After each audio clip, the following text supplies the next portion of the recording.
우리 성경에 보면 32절에 레아가 아들을 임신하고 그 아들을 낳고 그 이름을 루벤이라 했는데, 이 루벤은 여호와께서 나의 괴로움을 권고하셨으니 이제는 내 남편이 나를 사랑하리로다. 남편의 사랑을 간절히 사모하는 마음으로 바로 루벤이라는 이름으로 이렇게 고백을 하고, 또 그가 두 번째 아들을 낳고는 바로 그 시몬에 대한 이 시몬을 낳고, 그는 33절에 있는 말씀에 보면 또 그 이름을 시몬이라 하리라. 여호와께서 내가 사랑받지 못함을 들으셨으므로 내게 이 아들을 주셨다라고 하는 바로 이러한 고백으로 시므온이라 했고, 또 그가 바로 거기에서 어떻게 보면은 이것은 레아의 고백은 그의 신앙의 고백이고, 또 어찌 보면은 그의 간절한 또한 그 고백이 아닐 수가 없는 것입니다. 이제 또 오늘 이 성경에 보면은 그리고 그가 세 번째 아들을 낳습니다. 34절에 있는 말씀을 보면은 그가 또 임신하여 아들을 낳고 이르되 내가 그에게 세 아들을 낳았으니 내 남편이 지금부터 나와 연합하리로다 라고 하면서 그 아들의 이름을 레위라고 했습니다. 이제는 내 남편이 나와 연합을 할 것이다. 레아의 생각에는 셋째 아들을 낳고 남편이 나와 연합한다, 나와 하나가 될 것이다 라고 하는 고백이죠. 이게 어떻게 보면은 아주 그 처절한 한 여인의 이러한 그 사랑을 향한, 사랑을 위한 고백이라 할 수가 있겠습니다만은, 남편이 나와 하나가 될 것입니다. 아들을 낳기는 낳지만은, 그러나 셋이나 낳지만은 이렇게 하나 되지 못한 그 자기를, 라헬은, 자기의 동생 라헬은 아이를 낳지 못하고 있는데, 그래서 아이를 잘 낳는 레아를 통해서 이 세 아들을 낳습니다마는 아직도 남편과 하나 되지 못한, 어쩌면 남편의 마음이 자기에게로 기울지 못한 이러한 형편을 생각하면서 이러한 고백을 하게 된 것입니다. 그러면서 그는 바로 이렇게 내 남편과 하나 되는 삶을 고백하고 또 기대하고 또 이렇게 다짐을 합니다마는, 레아의 이 고백이라고 하는 것은 어쩌면 하나가 되려고 하는, 하나가 되고 싶어 하는, 바로 그러면서 조용히 어떤 사랑을 실천하며 살겠다고 하는 바로 그런 다짐이다라고 볼 수가 있는 거지요. 진정한 사랑이라고 하는 것, 우리가 사랑한다, 요즘에 사랑한다는 말 많이 하고요. 언제부턴가는 사랑의 이 어떤 그 모션을 아주 크게 이렇게 머리 위로 이렇게 하더니 요즘에 그것도 귀찮은지 이렇게 하고 말잖아요. 난 처음에 이게 뭔지 이것이 욕을 하는 건지 뭔지 몰랐는데, 차라리 요거보다는 차라리 이게 나을 것이고 이것보다는 이게 더 클 텐데, 우리가 사랑한다는 말을 요즘에 많이 여러분 합니다.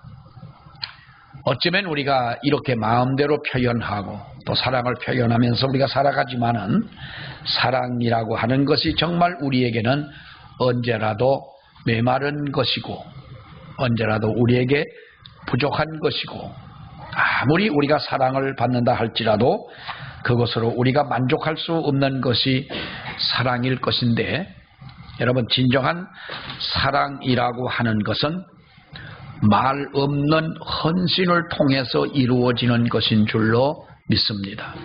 우리 세계적으로 보더라도 그렇잖아요. 오전에도 설교할 때 말씀을 드렸습니다만, 오드리 헵번이라고 하는 그 아름다운 여인이 유명한 세계적인 배우가 돼서도 자기가 사랑받았던 그 사랑을 잊지 않고, 그리고 아프리카의 그 굶주리는 어린 아이들을 사랑하기 때문에 정말로 그가 가서 헌신하고 봉사하고 이렇게 말없는 헌신을 통해서 아프리카의 천사라고 하는 그런 별명까지도 그가 듣게 됐습니다마는 정말 그는 이런 사랑을 말없는 헌신을 통해서 이루었다. 사랑은 우리가 축제가 아니고 헌신이다 라는 거예요. 축제가 아니고 헌신이다. 어떻게 보면은 우리가 이 사랑이라고 하는 것, 정말 그 어떤 그 세레모니, 마치 어떤 그 페스티벌 같은 이러한 어떤 이벤트, 사랑은 그러한 것이 아니라는 거지요. 커미트멘트라. 사랑은 헌신이다. 사랑이라고 하는 것에 빠지기는 쉽습니다. 그러나 진정 우리가 누구를 진정으로 사랑하고 이 사랑으로 산다고 하는 것은 어렵습니다. 요즘에는 옛날에는 결혼을 하면은 권태기가 한 3년 뒤에 온다고 그랬는데 잘 들어요? 잘 들을 사람 여기 있어. 3년 후에 권태기가 온다고 그랬는데 요즘은 3개월도 안 된디야. 그러니까 물론 표현일 거예요. 사람들의 이렇게 저렇게 이야기하는 표현이겠습니다만은 여러분 우리가 사랑에 빠지기는 쉽습니다만은 그 사랑을 정말로 실천하며 평생을 산다고 하는 것은 어려운 일이 아닐 수가 없다는 것이죠. 그래서 어떤 유명한 작가는 이런 말을 했어요. 사랑이 뭐냐? 사랑은 함께 사는 것이다. 함께 사는 것이다. 함께 사는, 밥만 먹고 잠만 자고 무슨 일이나 하고 헤어지지 않고 이것만이 사랑이 함께 사는 것이 아니라 진정 우리의 가슴 속에 하나님의 거룩한 그 사랑이 언제나 흐르는, 그리고 변함이 없는 이것이 사랑이라고 하는 것인데요. 그래서 사랑을 하면서 평생을 함께 살려면 우리가 버려야 할 것이 있는데 무엇이냐 하면 이기주의를 버려야 한다는 거예요. 이기주의를 버려야 한다. 윌리엄 베니치라고 하는 유명한 작가가 쓴 도덕적 나침판이라고 하는 책이 있습니다. 이 책에 보면은 이런 내용이 나옵니다.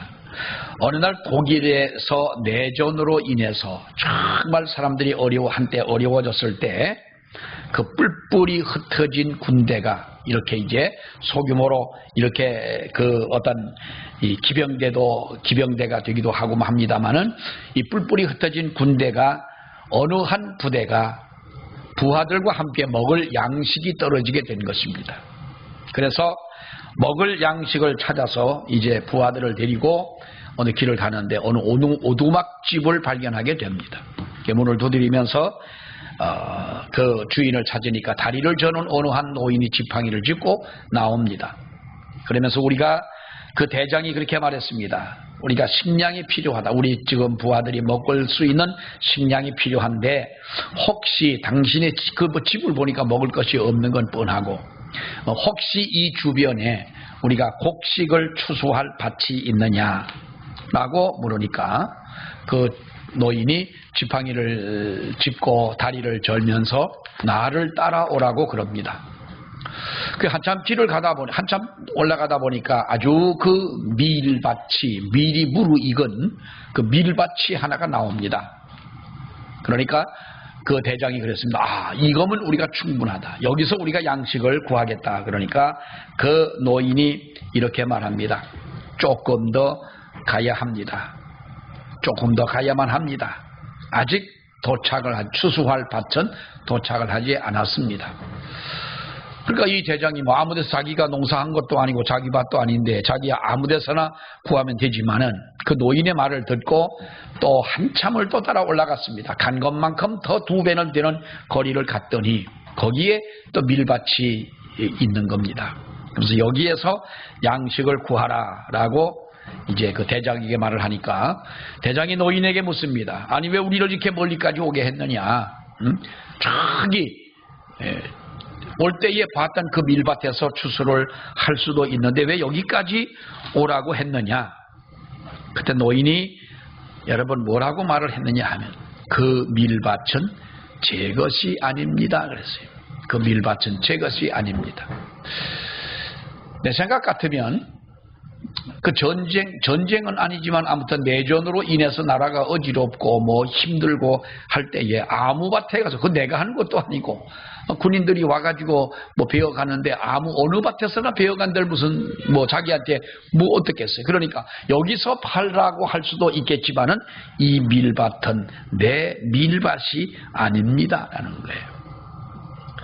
도덕적 나침판이라고 하는 것. 우리는 지금 이것을 잊어버리고 살지 않느냐 하는 거지. 도덕적인 나침판을 잃어버렸기 때문에 도덕적 방향을 상실한 우리들의 삶이 아니냐. 어쩌면 우리가 진정한 사랑해야 할 사랑의 나침판도 잊어버렸기 때문에 진정한 사랑을 하지 못하고 살아가는 우리들이 아니냐.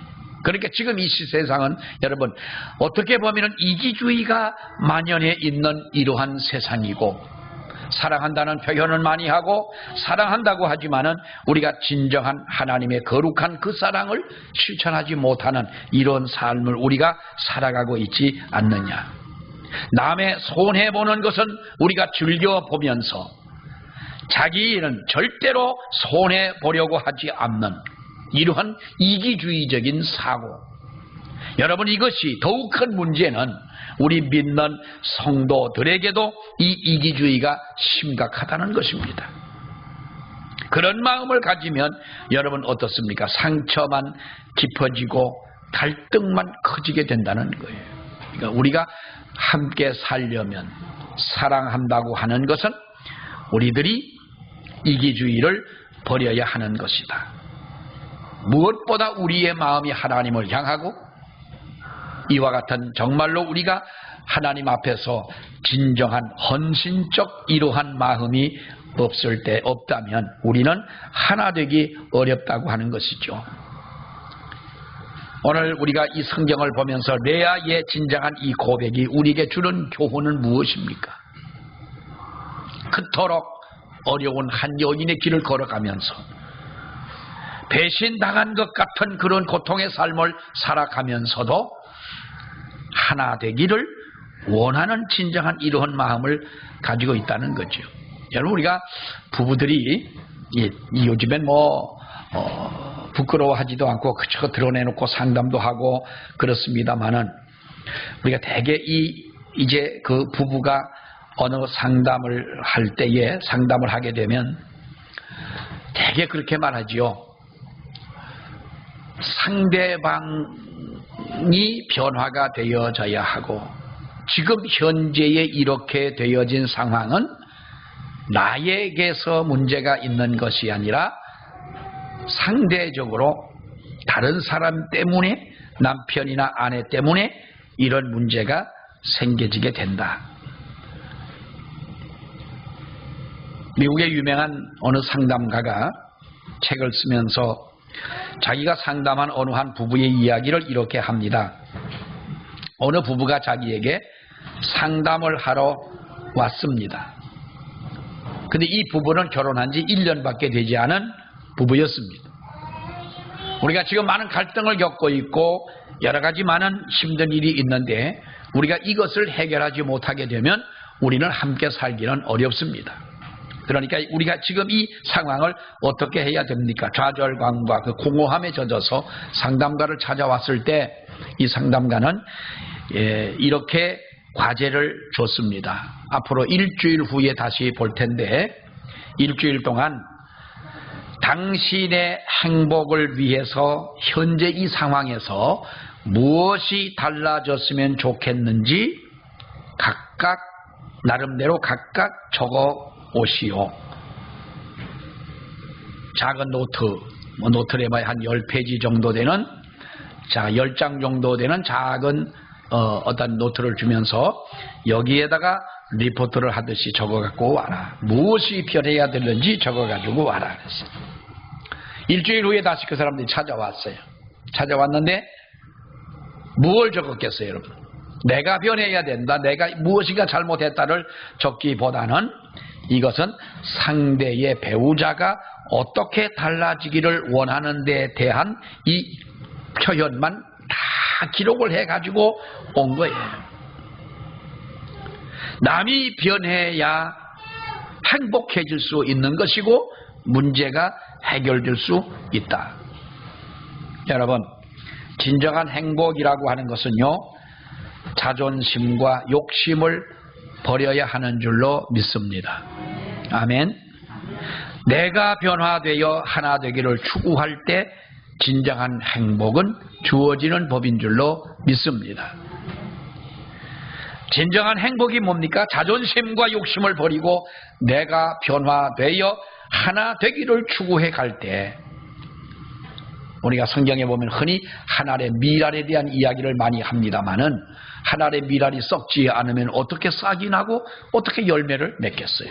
그 작은 씨앗 하나가 어떤 때는 30배, 60배, 100배의 결실도 맺지만은, 여러분 보십시오. 아마란스라고 하는 것 아시지 않습니까?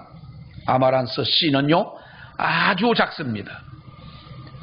근데 그 작은 아마란스 씨가 그야말로 들깨의 5분의 1 정도밖에 안 되잖아요.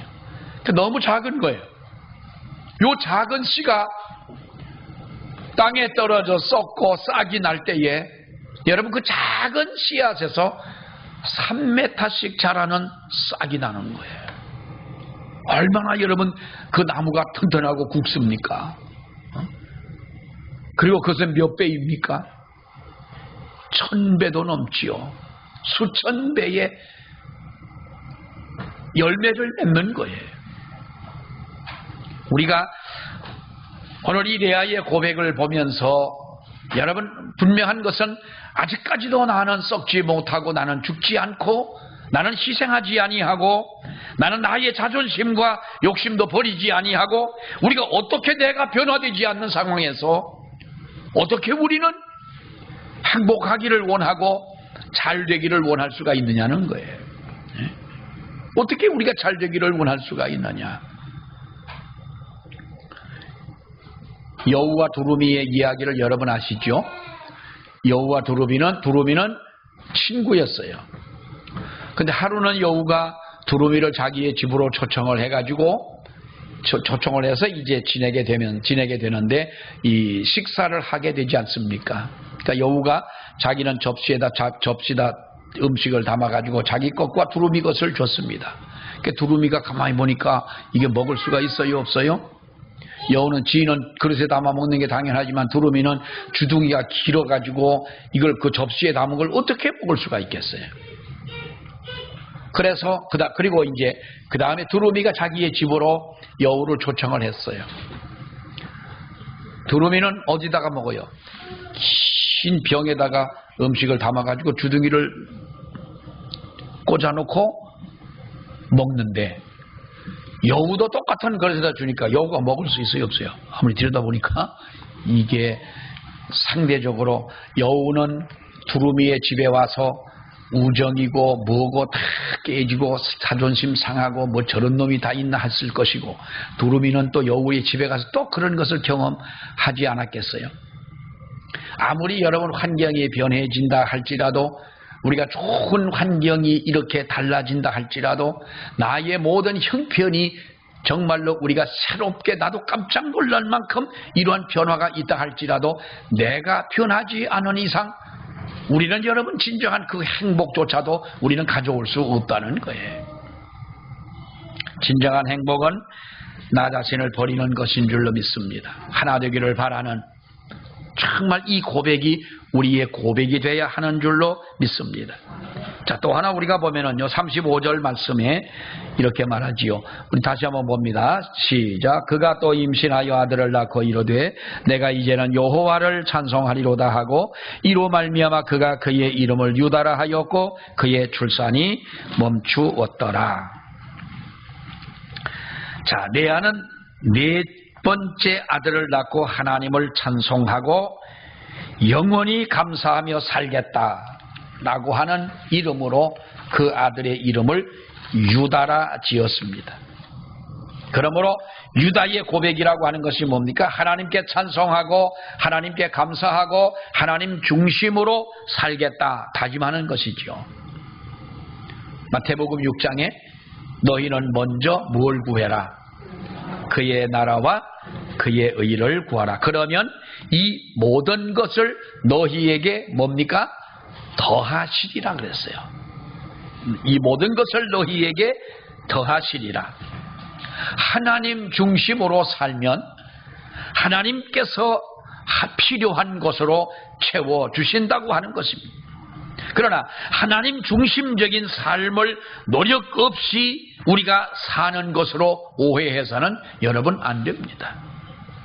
성도는 하나님 중심의, 이제는 하나님을 찬양하며 하나님 중심의 삶을 살겠습니다. 어쩌면 그런 것도 있을 거예요. 내가 남편의 사랑을 받지 못해서 그 루벤이라 지었고, 또 남편이 나와 하나 되기를 간절히 바라고, 남편이 내 마음 떠났던 그 마음이 내게로 돌아오기를 바라는, 정말 그런 마음에서 이렇게 아들들의 이름을 지었지만은, 짓고 나니 그가 깨달은 것은 하나님을 찬양하며 하나님과 동행하며 하나님 중심으로 살아가는 이 삶이 그 무엇보다도 소중함을 알았을 것이고, 남편이 아무리 내게로 돌아온다 할지라도 돌아온 그 남편이 나와 여러분 천년 만년 사는 것은 아니지 않습니까? 예? 여러분, 남편과 몇 년 동안 살기를 원하십니까? 이렇게 물으면 좀 곤란하지요. 남편과 몇 년 살아면 딱 좋을 것 같아요. 가만히 생각해 보면 1년?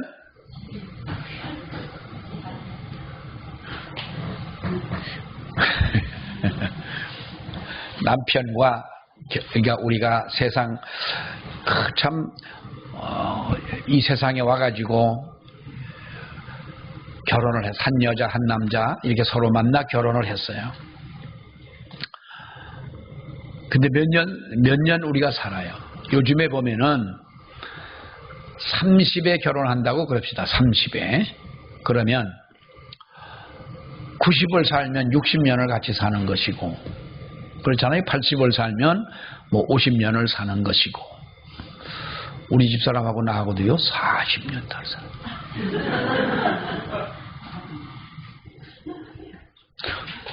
그러고 보면 참 부부로 맺어서 오래 사는 것 같지만 이것이 내 인생의 처음이고 마지막이고 시작이고 끝인 거예요. 그러니까 어떤 분들 보면 그렇잖아요. 우리 장모님도요.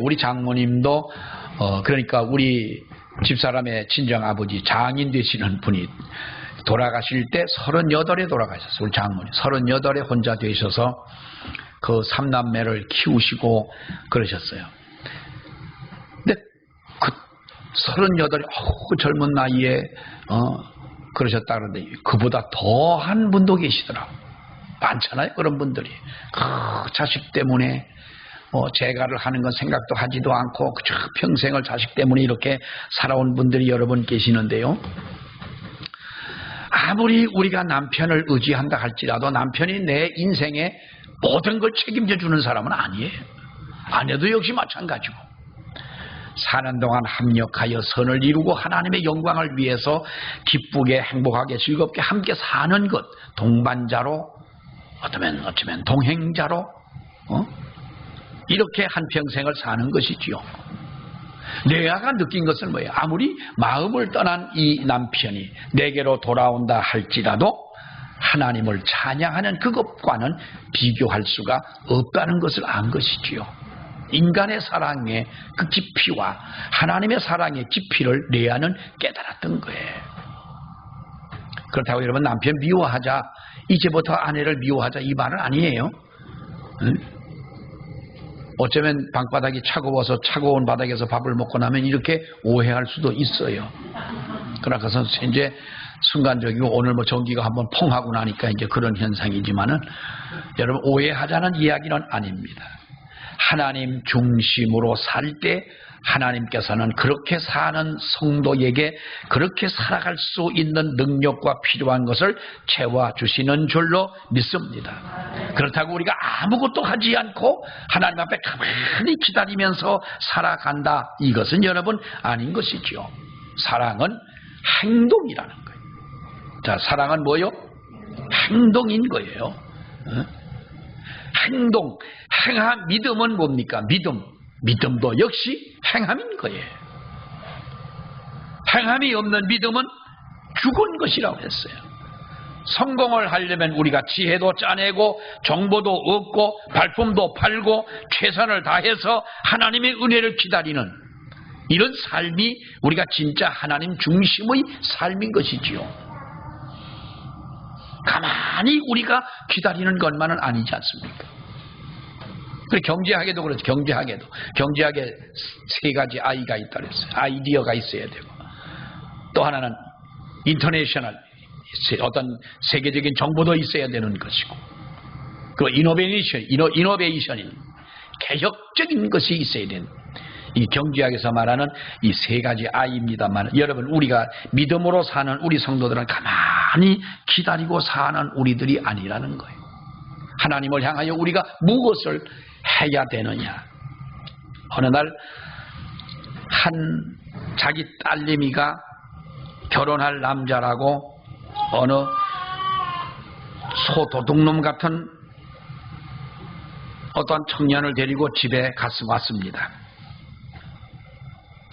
내 딸이 결혼하겠다고 데려오는 요즘엔 남자친구 좋아할 부모는 아무도 없습니다. 뺏기는 것 같고 도둑놈 같고 다 그렇습니다. 저녁 식사 후에 그의 아버지가 데리고 온 남자 청년에게 물었습니다.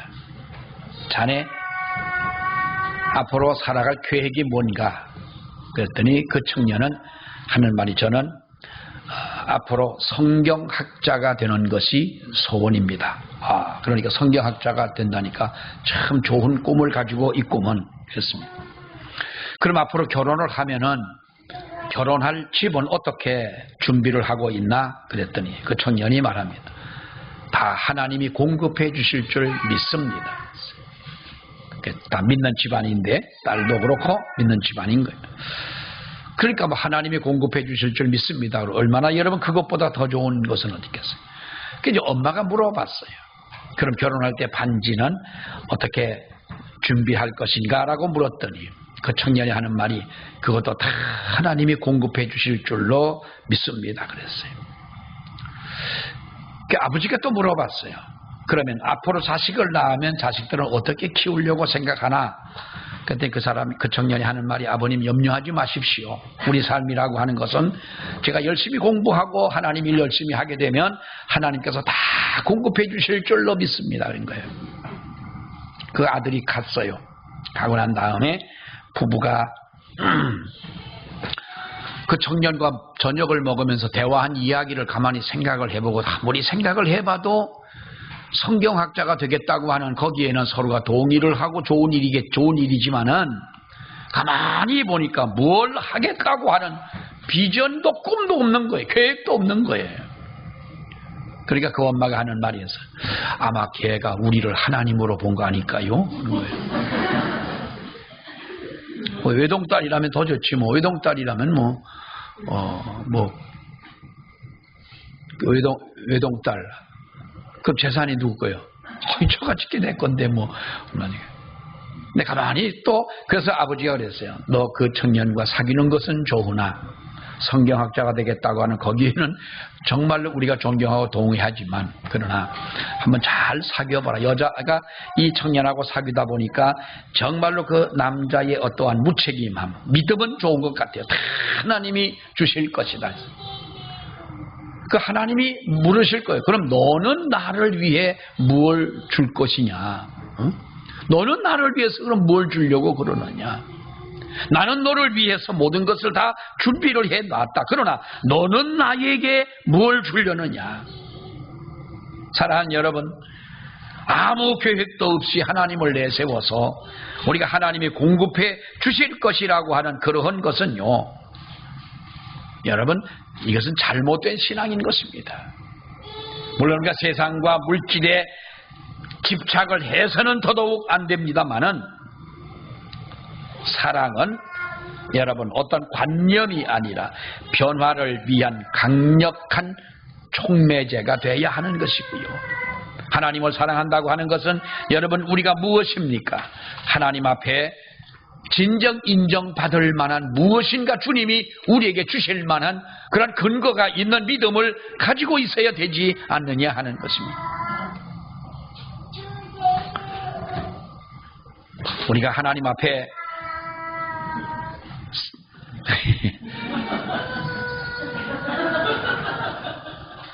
제가 부르는 노래가 무슨 노래인지 한번 보세요. 가만히 들어보세요. 여러분, 우리가 세상을 살다 보면은요, 길은 있습니다. 길은 있는데, 때로는 우리가 우리의 길을 잃어버릴 때가 있습니다. 마음에도 그렇고, 우리가 사업도 그렇고, 생활도 그렇고, 어려운 일에 봉착될 때가 여러 번 많습니다. 그러나 하나님은 오차도 없이 우리를 하나님의 계획하신 대로 인도해 주시는 하나님이신 줄로 믿습니다. 브라질에 가서 선교하는 분이 어느 그 밀림지대 원주민들을 선교를 하러 다니는데 어느 선교를 하다가 길을 잃어버렸어요. 그런 일이 많답니다. 뭐 동남아도 그렇습니다만은 이제 길을 잃고 헤매는데 어떻게 하다가 원주민 하나를 발견하게 된 거예요. 그 원주민에게 자기 사정을 얘기를 했어요. 내가 지금 길을 잃어버렸다. 그러니까 그 원주민이 나를 따라오라는 거예요. 근데 이 사람이 길로 가지 않고 자꾸 어느 밀림으로만 가고 있는 거예요. 그러니까 선교사가 하도 불안하기도 하고 당황스러워서 그 원주민에게 물어봤어요. 아니, 이 사람아 길로 가지 않고 왜 자꾸 밀림으로 가느냐? 그러니까 그 청년이 하는 말이, 그 앞 원주민이 하는 말이, 밀림에는 원래 길이 없습니다. 여러분, 그 말이 맞잖아요. 밀림에 무슨 길이 있겠어? 밀림에는 원래 길이 없습니다. 그러니까 내가 길인 줄 알고 나만 따라오면 됩니다. 그래, 그 사람이 인도하는 대로 갔더니 정말로 그가 찾는 길이 나오게 된 거예요. 어쩌면 여러분, 우리가 세상을 사는 건 그래요. 내와 같이 이 세상에는 정말 어떻게 보면은 길이 없는 막막한 것처럼 보일 때가 있습니다. 그러나 주님이 뭐라고 말씀했습니까? 내가 곧 길이요 진리요 생명이라는 거죠. 우리들의 삶 속에서도 이래야의 고백 같은 신앙의 고백이 날마다 우리 마음 속에 있어야 되고 이것이 표현되어져야 할 줄로 믿습니다. 우리 기도하겠습니다. 하나님 아버지, 은혜를 감사합니다. 세상적으로 볼 때는 불쌍한 여인이었고 남편의 사랑을 받지 못하는 그러한 여인이었지만은, 그래서 그도 남편이 마음을 돌이키기를 원하고 하나 되기를 원하고 정말로 그가 이 세상을 살아갈 때에 세상의 삶도 만족하며 살기를 바랬던 그 마음이었지만은, 유다를 낳고 난 후에 이제는 내가 하나님을 찬양하며 하나님 중심의 삶을 살겠노라고 고백한 이 레아의 고백처럼 아버지여, 저희들도 우리들이 세상을 살아가며 세상의 모든 것을 다 버리고 살아갈 수는 없지만은, 그러나 하나님 중심의 삶을 살아가며 어려움 중에도 인도하시고 우리를 붙드시고 축복하시는 하나님의 거룩한 그 사랑을 붙잡고 진리를 붙잡고 살아가는 우리들이 되게 하여 주시옵소서. 레아의 고백처럼 우리의 삶 속에서도 하나님이여, 이 신앙의 고백, 아름다운 고백이 흘러넘치도록 하나님 도와주시옵소서. 예수님 이름으로 기도하옵나이다. 아멘.